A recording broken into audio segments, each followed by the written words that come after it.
Κυρίες και κύριοι, καλησπερίζω σας. Είμαι ο Χαράλαμπος Δαμιανίδης και βλέπετε το δελτίο ειδήσεων Σαποντιακά σε Ζούγκλα.gr. Έγινε ο γάμον τη πρίγκιπα Βίλιαμ και τη Κέιτ Μίτλετον στο αβαείο του Westminster. Οι δύο νάτ σε 10 όρκουσαν μπροστά σε εκατοντάδες που ένταν εκικά και εκατομμύρια που είδαν άτομα στην τηλεόραση. Ασα 10 το πρωί ευρύουνταν εκικά 1.900 καλεσμένοι, απατουνούσι 1.000 ένταν συγγενεί και φίλοι. Απατουκά εδεύαν στο παλάτι του Μπάκιγχαμ για τη δεξίωση. Στη στράτα για το παλάτι, χιλιάδες ανθρώποι βάργιζαν να συγχαράνατουν. Ο Λίτσικον Ιστερνά εδέκαν και το πρώτο φιλίνατουν, άμον ζευγάρ. Εκικά ένταν 40 μέλη βασιλικών φαμίλιων και γνωστοί άμον τον Ντέιβιντ Μπέκαμ και τον Έλτον Τζον. Και άλλο πολλά μπορείτε να ελέπετε στη Ζούγκλα.gr. Και ασοχαρούμενον θέμα να στη Βρετανία παμέστε στην Κερατέα, όπου τρανά χαρά ένταν στον ιερό ναό τη Παναΐας του Καλικά, στο Πανοήρ για τη ζωοδόχο πηγή.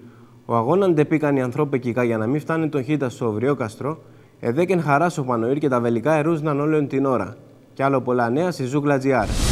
Επιάσταν 4 νοματοί που απατάν το φένταν, ένατι το έβαλαν φωτία στα 5 την Καλομηνά το 2010, στο κατάστημα τη Τράπεζα Μαρφίν, στο κέντρο τη Αθήνα, εκικά που εφέκαν τη ζωή 3 ανθρώπου.